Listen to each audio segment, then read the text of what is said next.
Présidente, Madame la Ministre, Monsieur le Président de la Commission des lois, Madame le rapporteur, mes chers collègues, le 25 mai prochain, toutes les entreprises européennes ou les collectivités territoriales gérant des données, quelle que soit leur taille, seront tenues de se conformer au Règlement général de protection des données.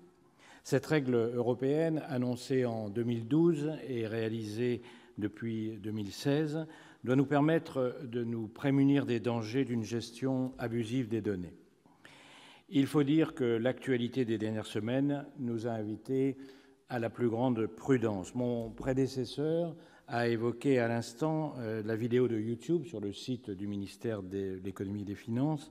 Je voudrais pour ma part insister sur l'exemple du scandale Facebook et de l'utilisation de ces données dans les récentes campagnes américaines et britanniques par Cambridge Analytica. 90 millions d'utilisateurs du réseau social, a-t-on dit, mais ce chiffre, n'en doutons pas, va s'accroître au fur et à mesure des investigations et des demi-vérités successives des auteurs de ces infractions.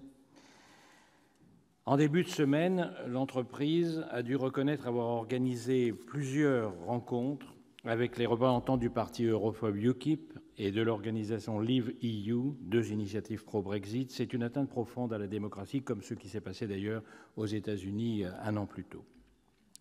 Le réseau social annonce prendre les devants sur l'adoption du RGPD en proposant à ses utilisateurs de nouvelles règles liées à la vie privée. Cette opération de communication est, à mon avis, une vaste farce.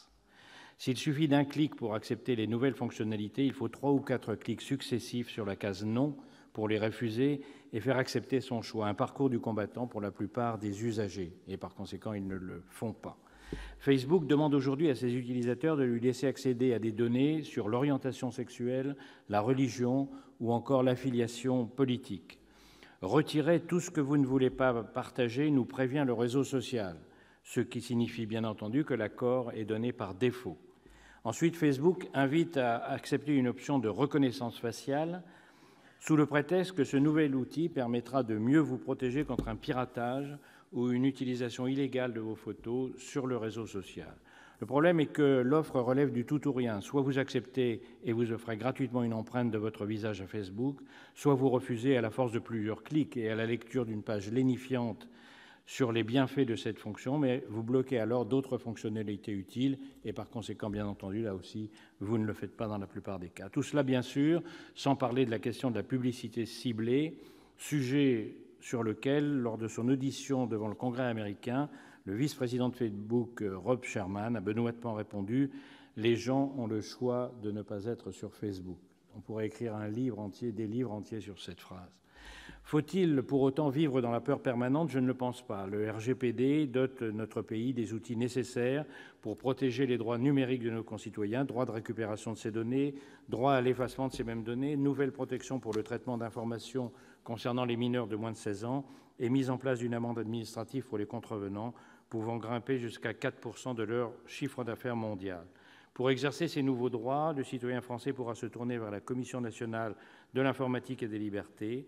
Avec ce projet de loi, cette institution disposera de nouveaux atouts pour moderniser son action. Elle s'était modernisée sous l'action de ses présidents successifs. Elle entre aujourd'hui dans l'âge de la maturité, renforcement de ses pouvoirs de contrôle et de sanction, y compris à l'égard des groupes étrangers, capacité d'ordonner la suspension ou la cessation d'un transfert de données, etc.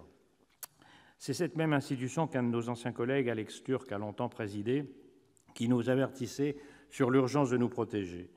À ceux qui lui demandaient si la prophétie de George Orwell se réaliserait un jour, si nous tomberions un jour sous le joug d'un Big Brother numérique, il répondait calmement que nous subissions déjà sa domination silencieuse et nous exhortait à agir pour défendre une société de la confiance et de la vie privée.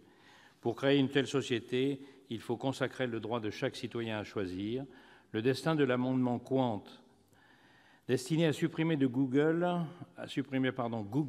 des moteurs de recherche par défaut et à laisser chaque utilisateur libre de son choix et représentatif de l'enjeu des débats. Déposé, retiré, rejeté en séance à l'Assemblée nationale, redéposé, complété au Sénat, supprimé en nouvelle lecture et finalement adopté en commission des lois à l'initiative du groupe des Indépendants, il est au cœur du combat moderne entre David et Goliath, entre l'utilisateur et les GAFA, entre le droit individuel et le régime mis en place par les géants historiques du net. Donnons-nous donc les moyens de faire de la CNIL ce garant des libertés individuelles auquel votre projet de loi l'appelle. Notre groupe a déposé plusieurs amendements en ce sens pour s'assurer que les membres de cette institution aient à la fois les compétences techniques et l'engagement éthique et moral nécessaires à la réalisation de telles missions. Ce texte, mes chers collègues, est une étape pour redonner de la liberté aux internautes. J'entendais il y a quelques années encore l'ex-patron de Google affirmer que seuls les criminels se souciaient de protéger leurs données. Je crois qu'il n'y a rien de plus faux. Le droit à la vie privée est un fondement essentiel de notre République, défini dans l'article 2 de la Déclaration des droits de l'homme et du citoyen. Madame la ministre, Monsieur le Président, mes chers collègues, il est essentiel que notre Chambre démontre qu'elle n'est pas indifférente à la révolution numérique, qu'elle en épouse les contours et qu'elle amène dans ce débat la sagesse et la responsabilité pour lesquelles il est reconnu. Oui à une vie privée numérique, oui à une meilleure protection de nos données personnelles, oui enfin à une pratique libre et indépendante du net. Ce texte nous donne l'occasion de poser une base juridique solide à l'encadrement des données. Nous devons nous en saisir et assurer à la fois la protection des citoyens français et la souveraineté de nos données. Je vous remercie. Merci.